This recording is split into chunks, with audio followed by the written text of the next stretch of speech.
चलिए आज एक कहानी सुनते हैं। एक ऐसी कहानी जो पहचान, डर और खुद को खोजने के बारे में है। आइए इस सफर पे चलते हैं। सोचिए, जंगल में उस दिन एक भयानक सन्नाटा था। आसमान धुएं से बिल्कुल काला पड़ चुका था और पेड़ों के बीच से ना आग की लपटें नाच रही थीं। जानवर बस इधर उधर भाग रहे थे। हर तरफ सिर्फ अफरा तफरी थी और खौफ। और इसी भगदड़ के बीच एक छोटा सा नन्हा सा शेर का बच्चा अपनी माँ से बिछड़ गया। वो दौड़ता रहा, अपनी माँ को पुकारता रहा, लेकिन जंगल का जो शोर था उसने उसकी आवाज को जैसे निगल ही लिया हो। आखिर में थक कर वो जमीन पर गिर पड़ा और डर के मारे उसका वो छोटा सा शरीर बस कांप रहा था।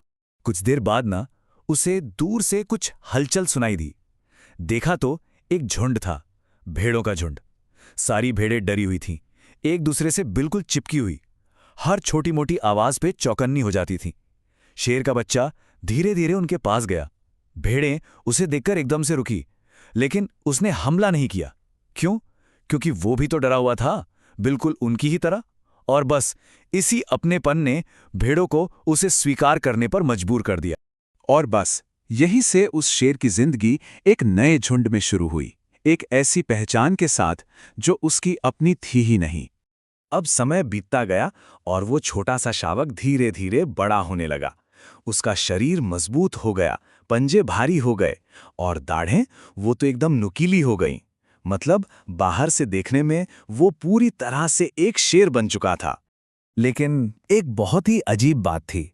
शरीर तो था शेर का, पर उसकी रूह, उसकी आत्मा वो भेड़ की बन चुकी थी। उसकी चाल भेड़ों जैसी थी। उसकी आवाज में दहाड़ नहीं, एक कमजोर सी मिमियाहट थी। उसकी पूरी जिंदगी डर से भरी हुई थी। वो उनके साथ घास खाता था, उनके साथ ही भागता था, उनके साथ ही डरता था। और कमाल की बात यह है कि उसे ये सब बिल्कुल नॉर्मल, बिल्कुल सामान्य लगने लगा था। लेकिन फिर एक दिन एक ऐसी घटना घटी जिसने उसकी इस उधार की झूठी दुनिया को एक सीधी चुनौती दे दी। एक दिन अचानक जंगल में जमीन जैसे हिलने लगी। पेड़ों के पीछे से एक बूढ़ा शेर निकला। उसकी आंखों में आग थी, उसकी चाल में गजब का आत्मविश्वास था। और फिर उसकी दहाड़, एक ऐसी दहाड़ जिसने सच में पूरे जंगल को कंपाकर रख दिया। भेड़ों का झुंड तो पूरी तरह घबरा गया। वो सब इधर उधर भागने लगीं और उनके साथ साथ वो शेर जो खुद को एक भेड़ी समझ बैठा था, वो भी भागा। बूढ़ा शेर वहीं रुक गया। उसने भेड़ों के बीच एक शेर को भागते देखा, लेकिन उसकी चाल में डर था। गर्दन झुकी हुई थी, कोई दहाड़ नहीं थी। वो एकदम हैरान रह गया। ये क्या हो रहा है? सोचकर उसने उस जवान शेर का पीछा किया और चिल्लाया, रुक! काफी देर पीछा करने के बाद बूढ़े शेर ने उसे अपने पंजे से रोक ही लिया। जवान शेर जमीन पे बस कांप रहा था, ठीक वैसे ही जैसे भेड़ें डरती हैं। बूढ़े शेर ने उसकी आंखों में आंखें डालकर पूछा, तू क्या कर रहा है? तू भाग क्यों रहा है? जवान शेर ने कुछ नहीं कहा, बस कांपता रहा। और अब कहानी उस मोड़ पर आ जाती है जहां सच्चाई का सामना करना ही था। तो वो बूढ़ा शेर उसे खींचकर एक नदी के किनारे ले गया। पानी एकदम शांत था, बिल्कुल एक आईने की तरह। बूढ़े शेर ने उसे पानी के पास झुकाया। उसने कहा, देख, ये मेरा चेहरा है। फिर उसने जवान शेर को दिखाया, और ये तेरा चेहरा है। और फिर वो एक सवाल आया जिसने सब कुछ बदल दिया।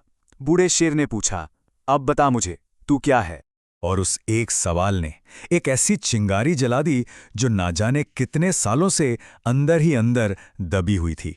वो जवान शेर बस पानी में देखता रहा और जिंदगी में पहली बार उसने सच में खुद को देखा। उसकी आंखें फैल गईं, उसके अंदर जैसे कुछ टूट गया और उसी पल कुछ जाग भी गया। और फिर अचानक उसके सीने से एक गहरी आवाज निकली। ये कोई मिमियाहट नहीं थी, कमजोर नहीं थी, डरी हुई नहीं थी।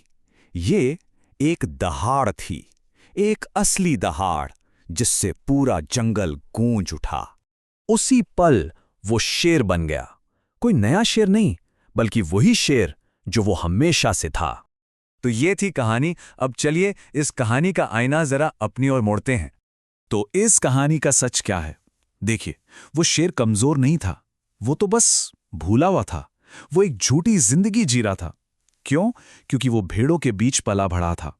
और सोचे, अगर वो बूढ़ा शेर कभी ना आता तो शायद वो अपनी पूरी जिंदगी खुद को एक भेड़ ही समझता रहा। और अब सवाल हमारे लिए है, हम सब किस झुंड में जी रहे हैं? हमारे जो डर हैं, हमारी जो सीमाएं हैं, हमारी सोच, क्या ये सच में हमारी अपनी है? या फिर हमने बस उन्हें अपने आसपास के लोगों से, अपने माहौल से एक आदत की तरह सीख लिया है? कभी कभी जिंदगी में ना कोई गुरु, कोई मेंटर या बस एक सही सवाल हमें कुछ नया नहीं बनाता। वो बस हमें याद दिलाता है कि हम पहले से कौन हैं। बस इसी विचार के साथ आपको छोड़ जाता हूं सोचने के लिए।